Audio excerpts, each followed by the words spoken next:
China is preparing for an invasion of Taiwan, but will the very Taiwan island be China's greatest enemy?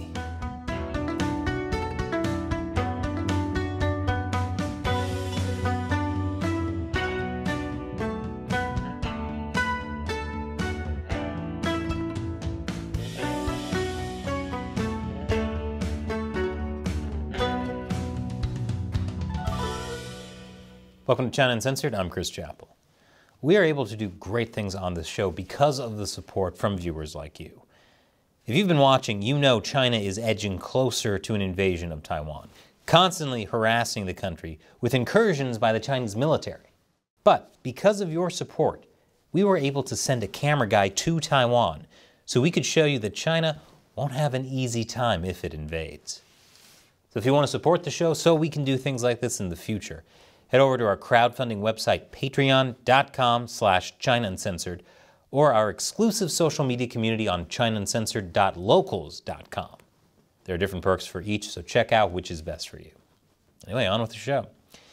China has specifically said it will use force to conquer Taiwan. If Taiwan, a vibrant democracy of 24 million people, falls, the rest of the world falls with it. China would become the dominant power in Asia. But an invasion of Taiwan won't be easy. Taiwan is using what's called a porcupine strategy. Basically, it's bristling with weapons, from their hypersonic missile program to kamikaze drones.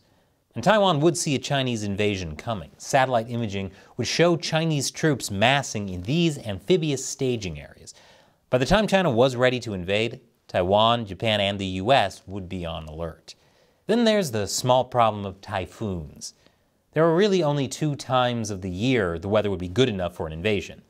One option would be to invade in April, but even then it gets very foggy. The other time would be in October, which is less foggy, but it runs the risk of having late-season typhoons. And once November rolls around, the PLA runs into winter squalls. Even if the CCP manages to overcome those challenges, Taiwan isn't just one big island. Taiwan has over 100 islands, many of which are full of missiles, rockets, and artillery guns. And even if the CCP manages to get through all that, then it has to deal with Taiwan itself. Any amphibious landing there would be a nightmare. I'll show you why after the break. Welcome back. In the event of an invasion, China would likely start off by launching missiles, bombers, and artillery to soften up Taiwan's defenses, conquer smaller Taiwanese islands, and then storm Taiwan's coasts. But that won't be easy. It'll be such a massive effort that it'll dwarf the complexity of D-Day and the Battle of Okinawa. That's because China has a big problem to solve: where to land its troops. Beaches are few and far between, while the rest of Taiwan's shores are on very rough terrain. These include very steep cliffs to climb and wetlands to cross through without getting stuck. Not the most ideal places for an invasion, especially the mountains. The main island of Taiwan has 258 mountain peaks, over 9,800 feet high. Central and eastern Taiwan is full of mountains, and there are very few roads, highways, or railroads that pass through them. The ones that do exist can easily be booby-trapped with explosives or heavily defended, and China knows it. The mountains also make for perfect hiding spots for underground facilities and freedom fighters. That's why the east coast of Taiwan has a pretty low chance of being invaded. According to Ian Easton of Project 2049, whom we've had on the show before, there are only 14 areas that are feasible for an amphibious invasion, 9 in the north and 5 in the southwest. China could attack one or more of them simultaneously because all these sites are near 2 things: beaches and ports, both of which are essential for landing invaders. The western beaches are the best option for landing, but they also present several problems. They're too small to land enough troops, vehicles, and supplies to secure China's foothold, and they lack the infrastructure for unloading large transports. The water depth also changes because of the tides. Certain areas would be too shallow at certain times for Chinese forces to land. They'd have to time it just right. And get this, green energy is helping protect Taiwan from a Chinese invasion. Taiwan is building so many windmills on these beaches, it's now even harder for an invading force to land. This is why ports could play an essential part in China's invasion. China needs to get troops on the ground fast. Taiwan's ports could make that possible. They're the only places that could support the rapid influx of hundreds of thousands of troops and their heavy armor. At least some authoritative Chinese sources portray these facilities as central to the outcome of a Taiwan invasion campaign. Given that a lot of Taiwanese ports use cranes from China, which can be used for spying, China would already have some intelligence and on-the-ground assets to work with. Yes, even Chinese cranes can be used for spying. But I'm sure TikTok, a Chinese app that's actually collecting your information, is totally harmless. Keep on dancing, America. The ports most likely to be invaded by China are the ports of Taipei, Taichung, Anping, and Kaohsiung. Not surprising since they're the closest to China. All of them are flanked by river deltas and beaches, which could allow for an amphibious landing before or during an attack on ports. So with all this in mind, we know where a Chinese invasion would most likely happen: the port of Kaohsiung and port of Taipei. I'll tell you why after the break. Welcome back. Here's why the port of Kaohsiung and port of Taipei are the biggest targets for Chinese invasion. Even though the middle of the west coast is flat, there are geographical obstacles such as wetlands and ridgelines.